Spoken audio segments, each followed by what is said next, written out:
Hello everyone, welcome back to my channel Shiksha competition. Breaking news है। UP TGT और PGT के 25,000 पदों पर नई भर्ती का नोटिफिकेशन, इसके बारे में सूचना हुई है जारी। ठीक है, तो इसके बारे में हम बात करते हैं। ये इस बात में कितनी सत्यता है और कितनी अफवाहें हैं जो आपको देखने को मिल रही हैं। आपको पूरे सोशल मीडिया पे देखने को मिल रहा है कि जो हमारा टीजीटी पीजीटी का एग्ज़ाम अप्रैल मई में होने जा रहा है, वो आपका अब नहीं होगा। उसकी तारीख और आगे बढ़ा दी गई है या उसमें और पद जोड़ दिए गए हैं, है ना। इस तरह की अफवाहें आपको ज़रूर सुनने को मिल रही होंगी। और देखो, ये ऐसा होता है जब पेपर का टाइम होता है और इस तरह की जब बातें सामने आती हैं, तो जो अभ्यर्थी होते हैं उनके मन में कहीं ना कहीं बेचैनी उत्पन्न हो जाती है, विचलित हो जाते हैं। और कहीं ना कहीं वो अपनी पढ़ाई से, जिसमें वो लगातार चल रहे होते हैं, जिसको वो लगातार कर रहे होते हैं, उसमें एक कहीं ना कहीं बाधा उत्पन्न होती है ना। ये सभी के साथ होता है ना। कोई भी हो अभ्यर्थी, आप चाहे कितनी भी अच्छी आपकी तैयारी हो चुकी है, चाहे आप कर रहे हो, लेकिन कहीं ना कहीं उसमें बाधा उत्पन्न होना लाजमी है। ऐसा होता है। इन अफवाहों पर देखो, मेरा यही कहना है कि चाहे हमारी, वैसे तो मैं आपसे यही कहूँगी कि 99% बल्कि 100% मैं आपसे कह सकती हूँ कि इस बार जो परीक्षा की डेट है वो आगे अब नहीं जाएगी। ठीक है, जो टीजीटी पीजीटी की जो डेट दे दी गई है मई और जून में, वो उसी समय पर होगी। तो इस बात को आप बिल्कुल अपने दिमाग से निकाल दीजिए कि पेपर की डेट और आगे जाएगी।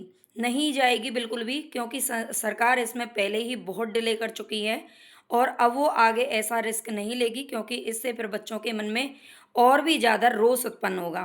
ठीक है, तो सबसे पहले तो आप इस चीज़ को अपने मन से बिल्कुल निकाल दें। जो भी बच्चे तैयारी कर रहे हैं, जिन्होंने फॉर्म पहले भर दिया है, वो बिल्कुल इस चीज़ को दिमाग से निकाल दीजिए कि पेपर की डेट आगे जाएगी, नहीं जाएगी बिल्कुल भी, इसी समय पर होगी। पहली बात। अगर दूसरी बात आप सोचिए, अगर आगे जाती भी है तो आपको तो तैयारी का मौका मिल जाएगा। आप बिल्कुल ऐसा इन सब चीज़ों के बारे में मत सोचिए कि पेपर की डेट कब है, या आगे जाएगी या नहीं जाएगी। ये सोचने का एक अभ्यर्थी का काम नहीं होना चाहिए जिसको एक सरकारी सीट लेनी है।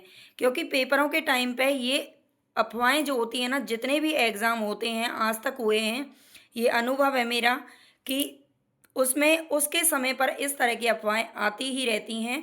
तो हमें विचलित नहीं होना चाहिए। दूसरी बात अगर मैं आपसे बताऊं कि इसमें कितनी सत्यता है कि जो 25,000 पद हैं वो उसमें जोड़े जा रहे हैं। 25,000, कभी कहते हैं 34,000 पद जोड़े जा रहे हैं। देखो, सीधी सी बात है, इसके लिए अभ्यर्थी लगातार कोशिश कर रहे हैं, वो अभी भी प्रयासरत हैं कि ये पद जोड़े जाएं। ये पद खाली हैं, ऐसा बार बार बोला जाता है कि पद तो खाली होंगे ही, क्योंकि काफ़ी समय से कोई नई भर्ती नहीं हुई है और जो पुराने टीचर हमारे रहते हैं वो रिटायर लगातार हो ही रहे हैं, है ना। तो सीट तो खाली होती ही हैं और हर साल कोई भर्ती होती भी नहीं है। तो अभी 2021 में भर्ती हुई थी, वो भी कोई बहुत बड़ी भर्ती नहीं थी। और बहुत बड़ा है उत्तर प्रदेश और बहुत सारे टीजीटी पीजीटी यहाँ पर स्कूल हैं। लेकिन अब ये बताइए कि अगर ये पद और उसमें जोड़े जाते हैं, तो जो बच्चे तैयारी कर रहे हैं ऑलरेडी, जो जो फॉर्म भर चुके हैं, उनके लिए तो ये बहुत बड़ी खुशखबरी है ना। तो इससे तो और भी अच्छा हो जाएगा कि अगर पद जुड़ते हैं। लेकिन मैं आपको बता रही हूँ, अगर पद सरकार को जोड़ने होते तो वो कब का जोड़ देती, है ना। वो कब का इसमें पद जोड़ देते, लेकिन उनको ऐसा कुछ करना ही नहीं है। वो अलग से वैकेंसी निकालेंगे अगर उनको दूसरे ये भर्ती करानी होगी तो, है ना। जहाँ तक हम समझ सकते हैं, अगर उनको सरकार को ये भर्ती करानी है, इन पदों पर उनको टीचर्स चाहिए, तो वो अलग से वैकेंसी निकालेंगे ताकि उनका भी एक बड़ा नाम हो कि हाँ, उन्होंने 2 बार भर्ती करवा दी, है ना। ये सरकार की मंशा रहती है कि उनका ज़्यादा से ज़्यादा प्रचार हो, नाम हो। सरकार हर कोई यही चाहती है। उनके पास भी एक ये सरकारी नौकरी का भी बहुत बड़ा मुद्दा रहता है चुनावों में। तो इसलिए वो कहीं न कहीं इस चीज़ को बचा कर के ही रखते हैं और पेपरों के जब उनके चुनाव के टाइम होते हैं ना, तभी वो एग्ज़ाम वग़ैरह करवाते हैं, है ना? तो ये चीज़ तो आप देखते ही आ रहे हो, है ना। पहले क्या होता था पता नहीं, लेकिन इस सरकार में तो ऐसा ही हो रहा है। तो देखो यहाँ पर कोई ऐसा नहीं है कि किसी सरकार से सब, आप समझ सकते हो, ऐसा ही होता है मोस्टली कि सरकार का जब चुनाव होता है तब वो कोई भी एग्ज़ाम को करवा देती है कितनी भी जल्दी, है ना। और जब उसे उसके कोई चुनाव नहीं होते, अब इसको ही देख लो, 2022 की ये भर्ती निकली है और अब 2025 चल रहा है ना। तो 3 साल इसको हो चुके हैं।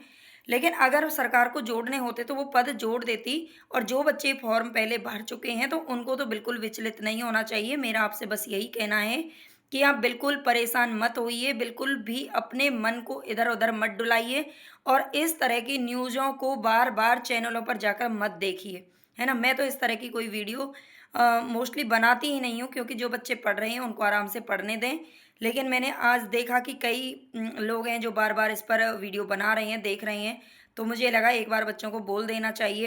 अगर आप मेरे चैनल से कहीं से भी कहीं जुड़े हुए हैं, तो बिल्कुल इन चीज़ों को अपने दिमाग से और दिल से बिल्कुल निकाल दीजिए, और जिस तरह से आप पढ़ाई कर रहे हो, बल्कि उससे भी ज़्यादा दुगना टाइम थोड़ा अपना दीजिए और अपनी पढ़ाई को अच्छे से धार दीजिए, ठीक है? और जिस भी एग्ज़ाम से, बुक से, कहीं से भी, जैसे भी आप पढ़ रहे हो उसको पढ़ते रहिए और बढ़िया से पढ़िए, ठीक है? अगर आपको एक सरकारी सीट लेनी है तो और अच्छे से पढ़िए, मन लगाकर पढ़िए।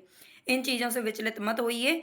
अभी कोई भी ऐसा ऑफ़िशियल कोई न्यूज़ नहीं है कि इन पर ये नोटिफ़िकेशन निकाला जा रहा है या इनको जोड़ा जा रहा है या कोई एग्ज़ाम डेट आगे जाएगी। ये कुछ नहीं है, ये सिर्फ़ सोशल मीडिया का फैलाया हुआ एक भ्रमजाल है, बाकी कुछ भी नहीं है, ठीक है? ऊपर ऐसा कुछ भी नहीं चल रहा है, सरकार के को तो इन सब चीज़ों के बारे में हो सकता है पता ही ना हो। तो ठीक है, आप उम्मीद है कि आप समझ गए होंगे, है ना, जो मैं कहना चाहती हूँ। आप विचलित होना बंद कीजिए और अपनी पढ़ाई पर फ़ोकस कीजिए। धन्यवाद।